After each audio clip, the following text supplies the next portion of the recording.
মা, এগুলো দেখতে কত সুন্দর লাগছে। এগুলো কি? এগুলো হচ্ছে কচুর ফুল। এগুলো খেলে কি গলা চুলকায়? না রে, ঠিক মতো প্রসেস করে রান্না করলে গলা একদমই চুলকায় না। তাই চলো দেখতে থাকো আমি কিভাবে কি করছি। এই কচুর ফুলগুলো প্রথমেই নিয়ে দেখো মাঝখান থেকে কেটে এরকম পরাগরেণুটা বের করে তারপর ফেলে দিতে হবে। আর এই মোটা অংশটাও ফেলে দেবো, চাইলে নিচের অংশ একটু নেওয়া যেতে পারে। এভাবে সবগুলো কচু ফুলের প্যারাগুলো ফেলে দিয়ে তারপর এভাবে ছোট ছোট টুকরো করে কেটে নিব। এভাবে ছোট ছোট টুকরো করে কেটে নিলে ঝটপট সিদ্ধ হয়ে যাবে। আর দেখতে তো অনেক সুন্দর লাগছে, তোমরা দেখছোই। আর কাটার সাথে সাথে এত সুন্দর একটা গন্ধ বের হয়, সারা রান্নাঘর মোমো করতে থাকে এই কচুর ফুলের গন্ধে। তো দেখো সুন্দর করে সবগুলো কেটে নিয়েছি, এভাবে বাকিগুলো কেটে নিব। আর সবগুলো কেটে নেওয়ার পর তোমাদের দেখিয়ে দিচ্ছি, দেখো কতটা সুন্দর লাগছে কচুর ফুলগুলো। এভাবেই সবগুলো কেটে নিবে আর কেটে নিয়ে তারপর ভালো করে ধুয়ে নিব।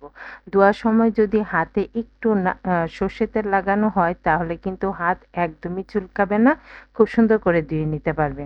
তো দেখো সবগুলো ফুল ধুয়ে নিয়েছি। আর তারপর এখানে আগে জল গরম করতে বসিয়ে দিয়েছিলাম, সেখানে এবার ধুয়ে রাখা ফুলগুলো দিয়ে দিব আর সাথে দিয়ে দিব লবণ, হলুদ আর লেবুর রস। এই লেবুর রসটা দিলেই কিন্তু একদম চুলকাবে না।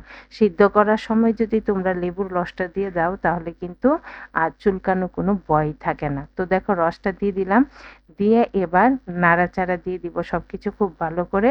আর তারপর এটাকে ডেকে ততক্ষণ পর্যন্ত সিদ্ধ করব যতক্ষণ পর্যন্ত না ফুলগুলো সুসিদ্ধ হয়। তবে এই ফুলগুলো সিদ্ধ হতে কিন্তু বেশিক্ষণ সময় লাগে না, জাস্ট 10 মিনিট। 10 মিনিট পরই দেখতে পাবে যে খুব সুন্দর সিদ্ধ হয়ে যায়। তো দেখো আমার কচুর ফুলগুলো কিন্তু খুব সুন্দর সিদ্ধ হয়ে গেছে। এইভাবেই সুন্দর করে সিদ্ধ করে নিতে হবে।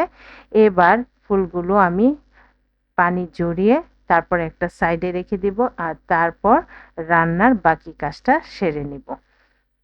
সবগুলো ফুলের পানি ঝরিয়ে রাখলাম। এবার বাকি রান্নাটা সেরে নিব, সেই জন্য চুলায় বসিয়ে দিলাম প্যান, তাতে দিয়ে দিলাম পরিমাণ মতো তেল। তেলটা গরম হয়ে গেলে এখানে প্রথমেই ফোড়ন হিসেবে দিয়ে দিব আমি শুকনো মরিচ। শুকনো মরিচটা মাঝখান থেকে ফেটে দিয়ে দিলাম, দিয়ে এবার একটু নেড়ে চেড়ে ভেজে নিব। আর একটু ভাজা হলেই তারপরে এখানে আমি অ্যাড করে দিব থেতো করে নেওয়া রসুন। রসুনটাকে এভাবে থেতো করে দিতে চেষ্টা করবে, তাতে করে কিন্তু খুব ভালো ফ্লেভার অ্যাড হবে। তো রসুনটা দিয়ে দিলাম, দিয়ে এবার রসুনটাকেও খুব ভালো করে ভেজে নিব। আর তারপর এখানে অ্যাড করে দিব পেঁয়াজ কুচি। এবার পেঁয়াজ আর রসুন একসাথে কিছুক্ষণ ভেজে নিব, একদম লাল লাল করে ভাজতে হবে কথা নাই, হালকা ব্রাউন করে আমি সবগুলো ভেজে নিব। তো পেঁয়াজ রসুন যখন হালকা ব্রাউন করে ভাজা হয়ে যাবে সেই পর্যায়ে এখানে আমি অ্যাড করে দিব দুটি কাঁচামরিচ। কাঁচামরিচগুলো কিন্তু অনেক ঝাল, সেই জন্য দুটাই আমি অ্যাড করলাম। তোমরা তোমাদের স্বাদ অনুযায়ী বাড়িয়ে বা কমিয়ে দিতে পারো। তো দেখো মাঝখান থেকে একটু ভেঙে দিচ্ছি, এতে করে আরো বেশি জাল অ্যাড হবে। এবার সবকিছু ভালো করে ভেজে নিলাম। ভেজে নেওয়া হওয়ার পর এখানে দিয়ে দিব চিংড়ি মাছ। চিংড়ি মাছগুলো আমি মাঝখান থেকে ছোট ছোট টুকরো করে কেটে নিয়েছি। তোমরা চাইলে আস্ত চিংড়ি মাছও ইউজ করতে পারো, অথবা কচু চিংড়ি দিয়েও কিন্তু খেতে ভীষণ ভালো লাগবে। তো মাছটা দিয়ে এবার সবকিছু খুব ভালো করে ভেজে নিচ্ছি, মাছটা যতক্ষণ পর্যন্ত না ভালো করে ভাজা হয়। তো দেখো আমার মাছটা ভালো করে ভাজা হয়ে গেছে। এই পর্যায়ে আমি অ্যাড করে দিব কিছু মশলা। প্রথমেই দিয়ে দিলাম হলুদ, মরিচ, ধনে গুঁড়ো, জিরে গুঁড়ো। সবগুলোই আমি অ্যাড করেছি 1/3 চামচ করে, যেহেতু এখানে পরিমাণ কম, প্লাস এই রান্নাটাতে বেশি মশলা দেওয়ার দরকার হয় না, সেই জন্য এখানে খুব অল্প পরিমাণ মশলা দিয়ে নেড়ে চেড়ে আমি সবগুলো খুব ভালো করে কষিয়ে নিয়েছি। তো মশলা কষানো হয়ে গেলে এ পর্যায়ে আমি অ্যাড করে দিব নারকেল বাটা। নারকেল বাটা দিয়ে তোমরা একবার কচুর ফুলটা রান্না করে দেখো, কথা দিচ্ছি বাচ্চা থেকে বুড়ো সবাই খাবে। কেউ খেতে একটু আপত্তি করবে না, বরং একদম সোনামুখ করে খেয়ে নেবে। তো দেখতে পাচ্ছ নারকেল বাটাটা দিয়েও আবারও মশলাটাকে খুব ভালো করে কষিয়ে নিচ্ছি যতক্ষণ পর্যন্ত না এটা থেকে তেল ছেড়ে দেয়। তো দেখো আমার তেল রিলিজ করে দিয়েছে। এইবার এখানে আমি অ্যাড করে দিব আগে থেকে সিদ্ধ করে রাখা কচুর ফুলগুলো। আর সাথে অ্যাড করে দিব সামান্য লবণ। তো লবণটা দেওয়ার আগে অবশ্যই খেয়াল রাখবে যে আমরা সিদ্ধ সময় কিন্তু লবণ দিয়েছিলাম। তো এই পর্যায়ে লবণটা সেই কথা বিবেচনা করেই তারপরেই কিন্তু দিতে হবে। তো লবণটা দিয়ে দিলাম, এবার সবকিছু খুব ভালো করে নেড়ে চেড়ে শুধু মিশিয়ে নিব। খুব ভালো করে নেড়েচেড়ে মিশিয়ে দিতে হবে।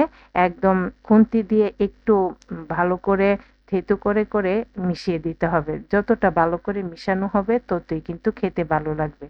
তো তোমরা দেখতেই পাচ্ছ আমি খুন্তিটা দিয়ে ভালো করে নেড়েচেড়ে সবকিছু মিশিয়ে নিচ্ছি। কচু ফুলগুলো যেন আস্তা না থাকে। আর এই ক্ষেত্রে গলা না চুলকানোর আরেকটা টিপস হচ্ছে তোমাদের খুব ভালো করে এই ফুলটাকে ভেজে নিতে হবে যেন একটুও পানি না থাকে। যদি এটা খুব ভালো করে ভাজা হয় তাহলে গলা একদমই চুলকাবে না। তোমাদের আমি সত্যি করে বলছি এটা তো গলা চুলকায়নি, বরং খেতে দুর্দান্ত হয়েছিল। গরম ভাতে এরকম একটা কচু ফুলের রেসিপি থাকলে আর অন্য কোনো পদেরই দরকার পড়বে না। বিশ্বাস করো এতটাই খেতে সুস্বাদু হয়। তো কথা বলতে বলতে দেখতেই পাচ্ছ আমার রান্নাটা কিন্তু হয়ে গেছে। এবার আমি একটি প্লেটে সার্ভ করে দিলাম। আর তোমাদের কাছে কেমন লাগলো রেসিপিটা কমেন্ট করে অবশ্যই জানাবে। আর ভালো লাগলে বেশি বেশি করে শেয়ার করে দিবে। তো দেখো আমি দুপুরে সাথে সাথেই গরম ভাত নিয়ে বসে গেলাম। আর সাথে ২ চামচ এরকম একটা কচুর ফুলের রেসিপি। বাস তৃপ্তি করে পেট ভরে খেয়ে নিলাম। তোমাদের কাছে কেমন লাগলো কমেন্ট করে জানিও। সবাই ভালো থেকো। Tata, bye bye.